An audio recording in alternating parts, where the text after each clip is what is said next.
Kerala state financial enterprises limited അഥവാ KSFE 1969 November 6 തൃശ്ശൂരിൽ 45 ജീവനക്കാരും 10 ശാഖകളും 2 ലക്ഷം രൂപ അടച്ച മൂലധനവുമായി KSFE സ്ഥാപിതമായി.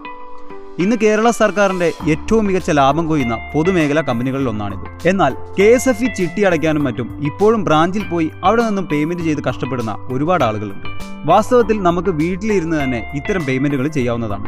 ഇതിന് നമുക്ക് നമ്മുടെ ചിട്ടി ഡീറ്റെയിൽസ് അറിയണം. നമ്മുടെ KSFE ബ്രാഞ്ച്, ചിട്ടി നമ്പർ, ക്ലാസ്, ഡിവിഷൻ, ചിറ്റാൽ നമ്പർ, ചിറ്റാൽ നെയിം എന്നിവയാണ് ഇതിനായി വേണ്ടത്. ഈ വിവരങ്ങളെല്ലാം തന്നെ നിങ്ങളുടെ KSFE പാസ്ബുക്കിൽ കാണാവുന്നതാണ്. ഇനി എങ്ങനെയാണ് ഈ പേയ്മെൻറ്റ് ചെയ്യുക എന്ന് നമുക്കൊന്ന് നോക്കി നോക്കാം. അതിനായി KSFEonline.com എന്ന വെബ്സൈറ്റിൽ ലോഗിൻ ചെയ്യുക. തുറന്നു വരുന്ന വിൻഡോയിൽ താഴേക്ക് സ്ക്രോൾ ചെയ്യുമ്പോൾ പേ ചിട്ടി എന്നൊരു ഓപ്ഷൻ കാണുവാനായിട്ട് സാധിക്കും. അവിടെ വ്യൂ ഡീറ്റെയിൽസ് എന്ന ഓപ്ഷൻ തിരഞ്ഞെടുക്കുക. ഉടൻ തന്നെ നമ്മുടെ ചിട്ടി ഡീറ്റെയിൽസ് എൻ്റർ ചെയ്യാനായി പറയും. ആദ്യം ബ്രാഞ്ച് സെലക്ട് ചെയ്യുകയാണ് വേണ്ടത്. ഇവിടെ നിങ്ങൾ ഈ അക്കൗണ്ട് തുടങ്ങിയ ബ്രാഞ്ച് തിരഞ്ഞെടുക്കുക. അടുത്തതായി ചിട്ടി നമ്പറാണ് രേഖപ്പെടുത്തേണ്ടത്. അതായത് നിങ്ങൾ ചിട്ടി തുടങ്ങിയ വർഷം കൂടെ ചേർത്തുള്ളതായിരിക്കും ഈ ചിട്ടി നമ്പർ. ഇനി നിങ്ങളുടെ ചിട്ടി ക്ലാസ് ആണ് സെലക്ട് ചെയ്യേണ്ടത്. ABCD അതിലേതാണ് നിങ്ങളുടെ ചിട്ടി ക്ലാസ് എന്നുള്ളത് തിരഞ്ഞെടുക്കുക. അടുത്തതായി ചിട്ടി ഡിവിഷനാണ് ചൂസ് ചെയ്യേണ്ടത്. അടുത്തതായി ചിറ്റാൽ നമ്പറാണ് ടൈപ്പ് ചെയ്യേണ്ടത്. യാതൊരു കാരണവശാലും ഈ നമ്പർ മാറിപ്പോകരുത്. വളരെ ശ്രദ്ധിച്ച് വേണം നിങ്ങളുടെ ചിറ്റാൽ നമ്പർ നോക്കി മനസ്സിലാക്കി അവിടെ ടൈപ്പ് ചെയ്യാൻ. അടുത്തത് ചിറ്റാൽ നെയിമാണ്. ആരുടെ പേരിലാണോ നമ്മൾ ചിട്ടി ചേർന്നത് അവരുടെ പേരിൻ്റെ ആദ്യ 3 അക്ഷരമാണ് ഇവിടെ രേഖപ്പെടുത്തേണ്ടത്. ഇതിന് തൊട്ട് താഴെ കാണുന്ന കോഡ് അക്ഷരം മാറാതെ അവിടെ ടൈപ്പ് ചെയ്ത് കൊടുക്കണം. ക്യാപിറ്റൽ ലെറ്ററും സ്മോൾ ലെറ്ററും എല്ലാം ശ്രദ്ധിച്ച് വേണം ടൈപ്പ് ചെയ്യാനായിട്ട്. ഇനി സെർച്ച് ബട്ടൺ പ്രസ് ചെയ്താൽ നമ്മുടെ ഡീറ്റെയിൽസ് പൂർണ്ണമായി അവിടെ തെളിഞ്ഞു വരുന്നതാണ്.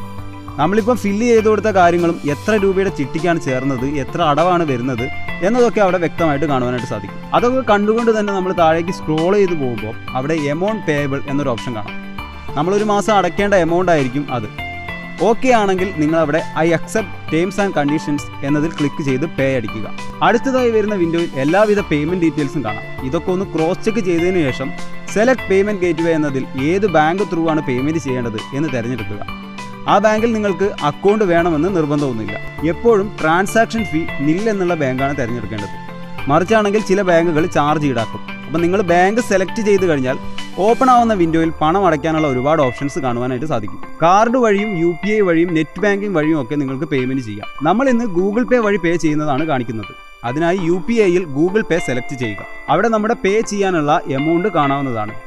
ഇതിൻ്റെ മറ്റു ചാർജുകൾ 0 ആണെന്നുള്ളതും നോക്കേണ്ടതാണ്. ഇനി കണ്ടിന്യൂ കൊടുത്തു കഴിഞ്ഞാൽ നേരെ നമ്മുടെ ഗൂഗിൾ പേ ഓപ്പൺ ആവുന്നതാണ്. അവിടെ ഈ പേയ്മെൻറ്റ് ചെയ്യാനുള്ള റിക്വസ്റ്റ് വന്നിട്ടുണ്ടാകും. നമ്മൾ സാധാരണ രീതിയിൽ പേ ചെയ്യുന്ന പോലെ ഗൂഗിൾ പേ വഴി ആ വന്നിരിക്കുന്ന പേയ്മെൻറ്റ് ചെയ്യുക. ഇതിനിടയ്ക്ക് റിഫ്രഷ് ചെയ്യാതിരിക്കാൻ പ്രത്യേകം ശ്രദ്ധിക്കണം. പേയ്മെൻറ്റ് ചെയ്ത് കഴിഞ്ഞാൽ അത് സക്സസ്ഫുൾ ആയി എന്ന മെസ്സേജ് വരും. ആ പേജിൽ നിന്ന് തന്നെ താഴേക്ക് സ്ക്രോൾ ചെയ്താൽ ഡൗൺലോഡ് റെസിപ്റ്റ് വഴി ഇതിൻ്റെ റെസിപ്റ്റും ഡൗൺലോഡ് ചെയ്യാവുന്നതാണ്. ആ റെസിപ്റ്റ് ഓപ്പൺ ചെയ്ത് കഴിഞ്ഞാൽ നിങ്ങൾ തുക അടച്ചു എന്നതിൻ്റെ കംപ്ലീറ്റ് വിവരങ്ങളും